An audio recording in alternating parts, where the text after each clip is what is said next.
So moving on to you, can you basically, Linson, can you give your view, because you come from a media industry which is slightly different from the other three panel members. So your view and how the platform becomes important, and what is it that you're doing on a holistic perspective? Sure, thank you. I think it's actually, we are thinking about a news channel or a 24 hours news channel. How we can make a news? That's the challenge here. And also it's actually, we have a lot of inputs from cameramen, reporters, editorial board, a lot of people. The social media will be there, archivals will be there. It's actually, we need to be live. The latest details we need to refer the archives also. The two things are there. One is news production system. We need to make a news. And also we need to broadcast it. That is a major challenge here. And how we will be achieving this is actually the channel will be 24 hours live, and the system need to run 24 hours. It's 365 days, it is running, and the people will be changing. But the machines are not changing. The contents are changing. We need to take all the details whenever required, relevant. We need to capture and we need to broadcast. So it is happening very seamlessly. We are 24 hours online. And it's actually most of the major news production system, news automation system, all those things, instead of news automation system, it is running on a separate setup. But the news production system is 100% virtualized. And we are running on a latest technology. And we are migrating to the next level. And this is what regarding a news channel, we need to be latest. It's now the trend is over the top, OTT. You may be knowing about that. The content, video on demand, content on demand. The social media is demanding more. The people, everywhere the people are asking about the latest things happening all over across the world. And so we need to integrate with different news feeds from different areas all over the world. That is attraction. Then only we can come into the front. Otherwise we will fail. So competitors are more. And so how we will be achieving now, it's actually we are talking about more than, like 400, 500 TB or like that petabyte we are talking about. It is not like a small, we not compress or we not do anything related to this video or anything. The content, we can't do anything with that. We need to keep it in a native format itself. And that is what the challenge we are facing. And so, but even though we are handling it in a good level, and we are number one. And now what is happening now, it's actually the virtualization. We are converting the converged system to a hyper-converged infrastructure setup. And I think we are moving ahead. Thank you. Thank you. So you said you have virtualized, and I know you have been virtualized for quite a bit. So at that point in time, probably you moved from the physical to the virtual. So can you just spell out some business benefits of, how did it help? Correct. At a broad level. Okay.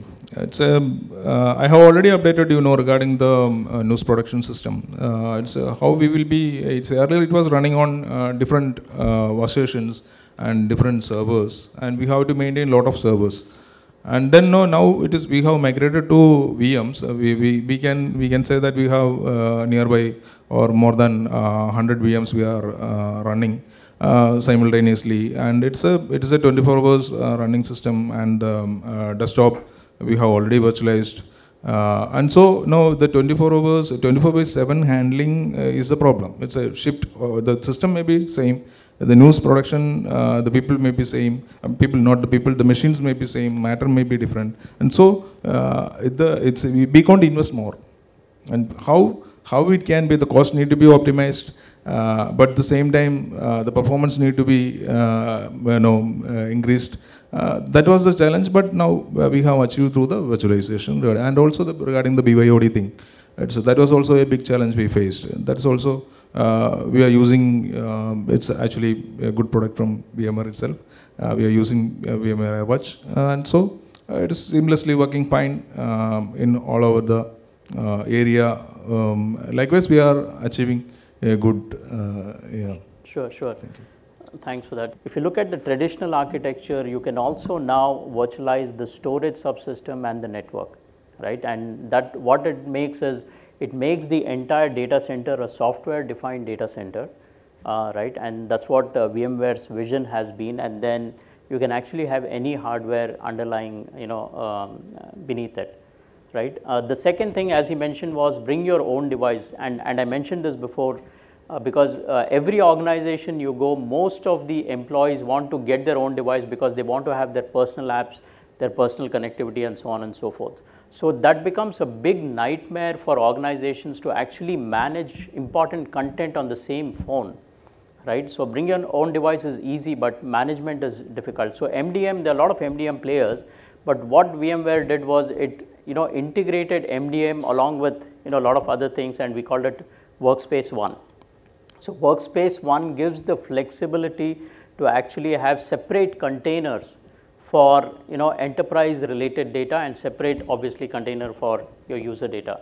And that is the big thing which is happening in the market, where we certainly play a big role, and that's what they have sort of adopted from a MMTV standpoint. Mr. Sony, one question coming back to you. You spoke about elasticity, right? And there are a lot of all these festivals which come up, and there are spikes in your demand and all that stuff. So what is it that you do, or what is it that you're in the process of doing to address those requirements? The obvious first step was to move from a traditional mode to a virtualized mode, because that meant that we can have a lot of things done at our end. But look, we've been one of the I don't know whether it's good or bad, but we've been one of the first banks to approach the regulator, or the facilitator rather. There's a body called NPCI, okay, which is actually coordinating all the payments in the country. So when we decided to, when we started off, we were one of the first banks to go live on UPI and some of those. But then those days were pre-demonetization. So the numbers were very, very small, and then all of a sudden demonetization happened, and then just shot up. So after that, as I was mentioning earlier, there is a huge scalability problem where there is no absolute pattern as such. So we approached NPCI, and we have requested them to allow us to be one of the first banks to go on a completely private cloud-based system, so that we don't have the hassles of maintaining or worrying about these seasonal fluctuations, etc. Yeah.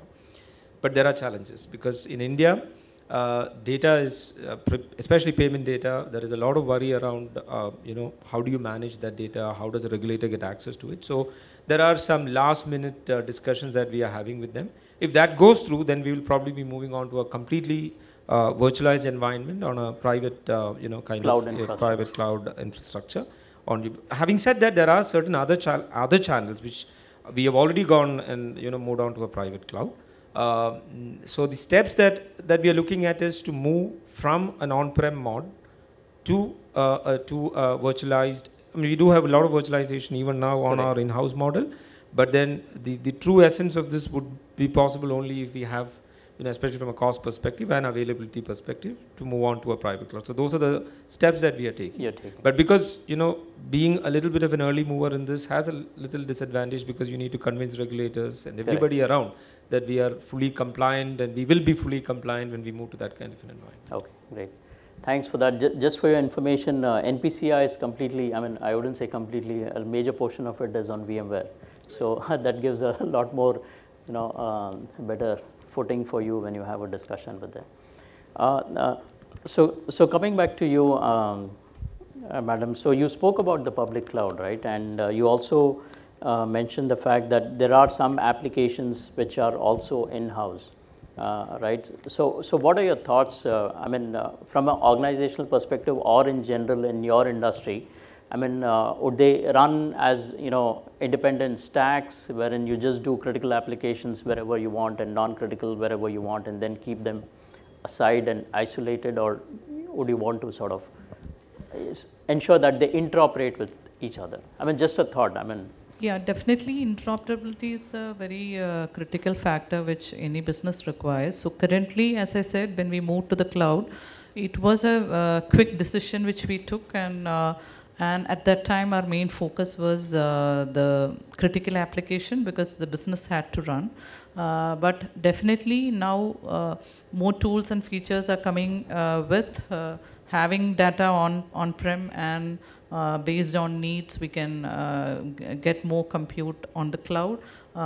Going forward in our new implementation, we will be definitely looking into that. Sure. Thanks for that. The reason I asked that question is, I mean, not only with them, but a lot of customers, they have certain set of applications on the cloud, they have set of applications on-prem, but what I wouldn't say all, let me be fair and frank. A lot of customers are saying we need interoperability between these two, because I want to move my data, workloads in particular, from on-prem to the public cloud and coming back. So from a VMware standpoint, just for your information, we have a product called, or a service in fact, called VMC on AWS. Okay, VMware Cloud on AWS, wherein we run the entire virtualized stack, which consists of compute virtualization, storage virtualization, and network virtualization on the cloud on AWS. We run a similar stack in IBM SoftLayer. We run it on a couple of other cloud providers as well. So customers who want to have data spread across both private and public, they can look at this particular service. And very rightly said by Mr. Sony, if there are spikes in demand and you want to basically burst off data to a public cloud and come back, and you don't want to change your or refactor your application, you can actually look at VMC on AWS, which will come at on a monthly basis per whatever. I mean, there are subscription models. You can do that for a couple of days and then come back after the event is over, and then you can run your private cloud. So that gives the flexibility of not sort of buying hardware, software, which is only required for a week's time or a month's time. You just go there, use it because it is elastic, and you come back. So that is something which we offer. Having said that, a last question, and I'll just throw this question open to all four of you, and you can pick and choose and to answer. So we spoke about compute virtualization, and many of the 90%, 80-90% is virtualized from a compute standpoint. So your views on network virtualization and storage virtualization. Any quick thoughts? Any one of you? Well, I mean, banks have been traditionally a little sort of apprehensive about some of those aspects, but from a network virtualization, there's definitely a lot of initiatives that we have done. Storage, no, not as of now, but yeah, I think there are a lot of new concepts that are picking up, which might mean that we might be looking at that in the near future. In the near future, as such. Okay. So yeah, that's pretty much. Any other quick views? Network virtualization is very essential in the case of, because as you said, the virtualization is very important, because in our case, in the university as well as the education sector, not only like that, the bank sectors will be based on money based, but suppose a small application we want, then we purchase a hardware. Simply a server will be purchased, and we are keeping the server hardware into our data center. So virtualization is that much essential in the case of, as well as especially in the case of this network infrastructure also. So like SDN controllers. Absolutely. So I'll just give you a view from VMware. So network virtualization is really gaining a lot of momentum in the market. The reason is in today's world, most of the networks are built on hardware centric, right? And you need to buy ASIC based switches and routers which run code and all that stuff, and that is very, very, very, very expensive, right? So what has happened in today's world is you can buy any switch, without any, which is a sort of a dumb switch, right? You don't have any sort of control which is required on that particular switch, or even in fact for the router. So you just, it will be a transport mechanism. So you just have that particular switch just to transport data. The entire control is done at the software, whether it is layer 2 switching, whether it's layer 3 switching, whether it's firewalling, and people spoke about security, whether it's a lot of other things, whether it's VPN, whether it's SSL VPN, site-to-site VPN, everything can be done at a software layer. And what is happening is, because they have spent millions and billions of dollars of money on the network layer from so many years, because that was the technology then and people have adopted it. But in today's world, from past couple of years, people have really moved away from hardware-based network infrastructure to a software-based infrastructure. And when you do the actual maths and calculation, you will see a lot of savings from a network standpoint as well, number one. Number two, just to add to what the panel members mentioned, most of the organizations run MPLS, especially for critical sort of connectivity, right? And in today's world, we are speaking of something called SD-WAN. I'm sure most of you would have heard a bit of it. SD-WAN can run on MPLS, can run on broadband, anything, but it drives down cost significantly. So it is like 25 times lesser than the cost of MPLS, right? Because you use the same broadband. With the same broadband, you can actually get connected to your remote edges or your data center and your SaaS applications. So there's a lot of stuff happening around the network virtualization piece. And that's where actually the market is moving, and that's where we actually, from a VMware standpoint, play a fairly important role. Probably it will take some time. The banks and the larger ones, I mean, if I would say, they are adopted. Some of them have adopted network virtualization because they see the benefits and lot of cost savings. But I think it will take some time, for the other enterprises to pick up on that.